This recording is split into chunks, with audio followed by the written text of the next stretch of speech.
We are live. We're live. We are live. And I just met this brother. Where are you at? I'm currently in upstate New York. I live in Brooklyn, and for right now, I'm up in Westchester County. I'm going to a mineral and crystal show tomorrow. That's in Orange County. So we're out here exploring the world. That's it. I'm in Florida. And we linked up. How did this happen? I'll tell you how this happened. Because you never know when you're going to shake that hand and somebody else is going to sit here and say, yo, you need to get on this podcast and let's see what's up. You know what I'm saying? Well, I'm glad you brought me on. One of the positive uses of social media, so you can meet folks all around the country and build. Yeah, definitely. So let everybody know what you do and how they can benefit from what you do. Oh, that's a really good question. So first, I'm one of the co-founders of Black Land Ownership. See the gear. Boom. And we are a grassroots community-based organization that wants to centralize resources, give people the information, and encourage folks of African descent to own land. And we keep it that simple.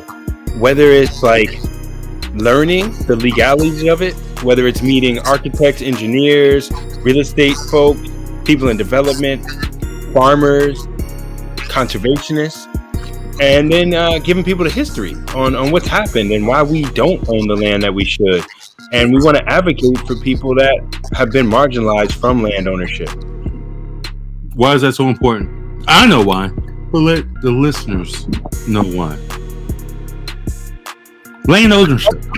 How do we address a lot of the social issues that we face as a community? And I know Black folks aren't monolithic. I know that depending on where you are in the country, how you grew up, what's important to you may be different. But the way the police engage with us, our school system, food stability, all these things root in land ownership and control of your environment and being autonomous, being able to dictate how your life is affected by the community around you. And that's land ownership in America, where capitalism is rooted in capital and land is the foundation of capital. We ain't playing around. I think some knowledge is about to be dropped. I think some jewels are about to be dropped. I think somebody is going to be awakened by this information. Yeah. So I want to just thank you for bringing us on and giving me a chance to talk about this. I get excited about it. Hey, you look like it, man. Go ahead. Like, speak your piece, man. Speak your piece right now. Go ahead. I mean, if I were to say one thing to people out there is if we could figure it out, I know you can. I've made art my entire adult life. I don't have a trust fund. I don't come from a family of farmers or for money. I've been living in New York for 12 years. So the idea of ownership is like, you can't buy land in New York State, but you can. And it may take collective work. It may take a lot of education. It may take a little effort, but we can do it as community and work collectively. One of the biggest things, I'm from Florida. Rick Ross has a song out there called Buy Back the Block. Mm-hmm. You're living that every day. What, like, have you heard that song before? Yeah. When he was saying these messages, what was the first thing you were thinking about? There are two things. One is there are all these sentiments of let's get out of the hood. Let's leave the community. And I understand wanting to get away from violence. I understand wanting safety and adequate health care and adequate resources, but also that neighborhood's valuable. We leave it and other folks move into it and it gets fixed up and they become millionaires. 100%. So when we buy up the block, then that lets us cycle the money. That allows us to actually provide jobs for our uncles, our nephews, our nieces, our daughters, if you have kids. And then the second part is for people who don't necessarily need to live in big cities. I grew up thinking, I don't want to move to the country. That's like dangerous. White people out there are crazy. As Black people, we want to live in cities and work in offices, and why do we want to go back to the farm? And I had to get over that and realize there's a lot of space in this country. There's a lot of land, and with technology, we can do a lot. You are from the city. You are from one of the biggest cities in the world. Yeah. So for you to say that means something more to me, who grew up in a small city in the South. You know, like there's this stigma. You know what I'm saying? It's a stigma of like, oh, you know, and like even me being in North Carolina, there's a stigma of like, oh, you're Bama. Mm-hmm. And it's like, don't get that twisted. Like there's a lot of work that is there. There's a lot of economic value that is there. And for you to be from a big city and saying like, you know what, it ain't that bad. You know what, there is growth that can happen there. You know, that means something. That means something. So you just hit on a really good point right there, bro. I think I'm lucky. I lived in Atlanta, and when I lived in Georgia, I met people from Florida, Mississippi, Alabama, Louisiana, Texas. I had a chance to travel to those places. And one thing Northerners may not remember, the majority of Black people still live down South. Definitely. And so when we try to separate from the South, and when, you know, we say, well, the South is bad because of racism and this and that, there's beauty down South. There's beautiful people down South, and there's space for us to do what we cannot do up North. Definitely. And some of these big cities up North haven't been beneficial for us. They may have utilized us for labor, or they may have utilized us for their political purposes, but the majority of this country is not the Northeast. Like, there's a lot of space. There's a lot of dope people out there. Definitely. And it's something that, as a musician, I've been lucky to travel and meet people all over, and they welcomed me everywhere I went. And so I've been through North Carolina, South Carolina, Tennessee, Arkansas. I've been to probably 35 to 40 out of the 50 states. And everywhere I went, it was dope people. Wow. But I also noticed the Black people were getting erased. And so I don't really focus on gentrification or one specific issue, but I did look and say, like, we used to have communities in California that aren't there anymore. We used to have communities in parts of Texas that aren't there anymore. We used to have communities in parts of Florida that aren't there anymore. Why? And part of it was, are we being reminded to own the land? Stop renting. Like, save up money, work collectively, start community land trust, start real estate investment trust. Use the reality of paperwork and bureaucracy to our advantage. Mm-hmm. No one's saying, I'm sorry. Sorry about that. You know, because like Wi-Fi be acting up, whatever. Because like when we get into some real deep conversation, you know, the Wi-Fi be messing up. Oh, you already know. That's you start talking real spit, and all of a sudden it's Fritz, can't work. Exactly. But guess what? We're going to keep it going because that's what we gotta do. Now, when you're talking about go back to the trust, the land trust thing. Yeah. One of the people, and if you don't know, wait, let me go ahead and do a shameless plug. Promise Mangum, Renovate Pensacola.com. You know, it's a platform for Black contractors, Black plumbers, Black electricians. I want y'all to come on the platform and just talk about certain issues or whatever. And we're right here in Northwest Florida, and it's like I want people to talk about that because there's a big need for electricians, a big need for plumbers, a big, like, we have more work out here, and it's like people can't get houses and stuff done right now, and it's like it's because we're not educated enough on that. So I wanted to put that out there first. Secondly, there's a company, hold on one second.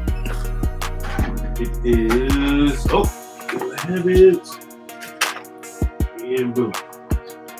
Pensacola Heritage Title. Pensacola Heritage Town. black-owned company, and they are very forward-thinking when it comes to land ownership, when it comes to building up community, like you're doing up there in New York. I met this brother, I want to say 2 weeks ago. 2 weeks ago, whatever. I was just like, yeah, man, I'm gonna get this thing going. And then we kept bumping into each other real quick. And it's like he could tell that I'm a little bit different because, like I said, I've been gone for 9 years. So the way I'm talking, the way, I move or whatever, or the way I present myself when it comes to the business stuff, it was different than how most people are around here. So going back to that title thing, what is one thing that you teach folk when it comes to that, ownership, or when it comes to collective ownership? Because that's a big thing too. I might not have X amount of dollars and be able to buy this property by myself. Like, how do you work through that stuff? So, learning the vocabulary. I've been a renter for 12 years. Before that, I was renting in DC. Before that, I was renting in Atlanta. So 12 years in New York. And so once I left my mom's house, so from 96 till now, I have been renting. So I don't know the vocabulary. So the first thing I had to learn was what's the deed, what's the title, how do you establish those things? You see things on the movies where a person buys a building in a day. It doesn't work like that, And so the first thing I had to learn. Say that one more time. You kind of skipped that real quick. Yeah, you see things in like the movies where people buy a building in a day, and you can't do that. Like, to get the title clear takes whoever knows how long, and there are only so many title companies. So the first thing I had to do was learn, what is the title? What is the deed? What is it that proves you're allowed to sell a property? What are the government offices that stamp it? What is building code, zoning? I didn't know any of this stuff. And so if people come to us, the first thing we start talking to them about is how familiar are they with the language, with the jargon? What experience do they have? And to look within their family. Because most likely, if you have a large enough family, somebody has some property they didn't do anything with. And the first thing you have to learn how to do is clear title. A lot of things happen down here, like 65 miles away in Mobile, where, black people will have the land, own it or whatever, and then people will die off or whatever. They didn't say nothing, and those percentages actually got sold back to the city, and then people will come in. Okay, I'm gonna buy this, and they will just start picking them off. And it's like, it may take 15 years or whatever, but it's like, now it's like, I got 100 acres or more for pennies on a dollar because nobody knew what to do. And those are big issues in the black community. I would say it's not only in the black community, but we were affected with a different purpose. So when land transfers happen, a lot of it might be through inheritance. Yeah. And there were courthouses that didn't allow us to do the paperwork. And so it was word of mouth contracts. So 50 years later, people can dispute that. And these big companies hire lawyers. You can do partition sales where they get part of the family to sell part of it, and then they can force out the other members. Exactly. So we had to learn about heirs laws. We had to learn about partition sales. We had to learn about clearing title. We had to learn about getting a title made if there was no written documents, or if there were floods. If you were down in Louisiana, right? Yep. Buildings flooded, and so records were destroyed, and people challenged and contested our lands and took it from us. And so I think understanding title and being able to clear title and working out family issues, because you got a big family, there's 13 cousins. If all 13 own a percentage of a plot of land, doing anything with that land is very difficult. Definitely. And so it's figuring out how to negotiate that, how to navigate that, and work through it. Amazing. Like how you you've really broken it down. You know, and I know this ain't free game. I know it ain't. Like, I mean, there are a lot of people who have issues, as you say. What's the greater good? You know what I'm saying? I'm trying to get it. Like, what's the greater good? Like, is it keeping this land? Is it holding this grudge? Huh? I'm literally in my own family. We have a tiny, almost worthless plot of land out in Maryland.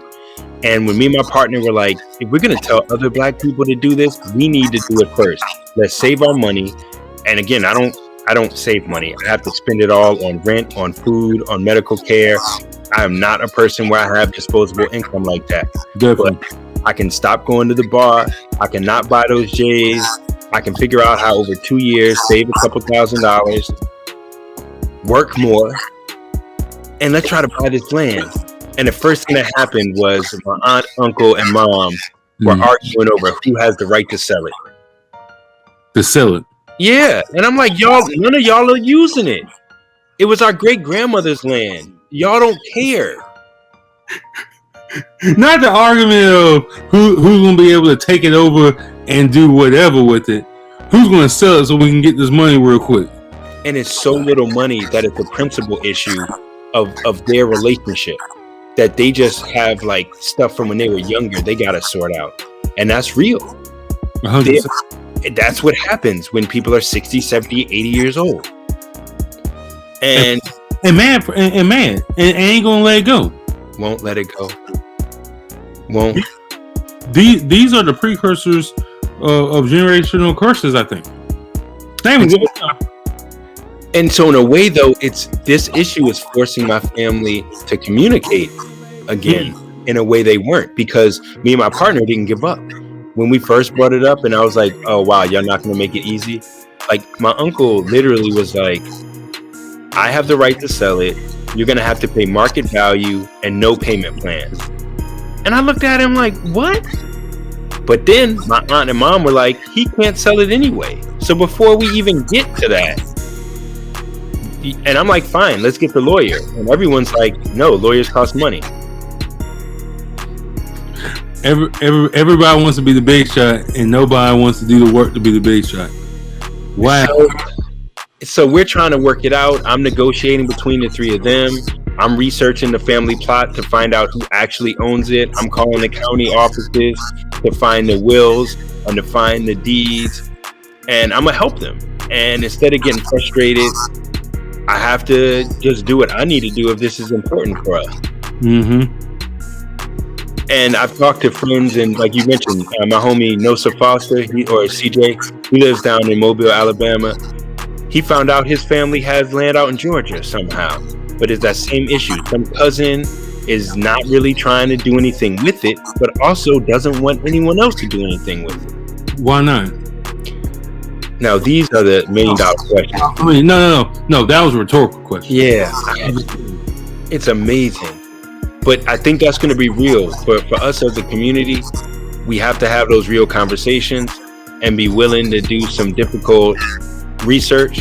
Mm-hmm. But we can, if we can spend 5 hours playing video games and figuring out how to unlock the super secret whatever door, we can figure out how to call some county offices. We can figure out how to talk to some county clerk and get the information we need. Okay, so you bring that up, brings me to another question. There's a lot of talk about, digital stuff. Like, okay, we got NFTs, we got just digital stuff, or even IP stuff. At the end of the day, what everything is based on is something that is tangible. Land is tangible. Land is tangible. What are your thoughts on that? Like, I'm gonna leave the question just like that. What are your thoughts on people going really hard into these other markets or whatever, and not really focusing on something that is very, very, very tangible? Like, it's tangible. You can touch land. I can sit there, put my hand on the ground, and it's land.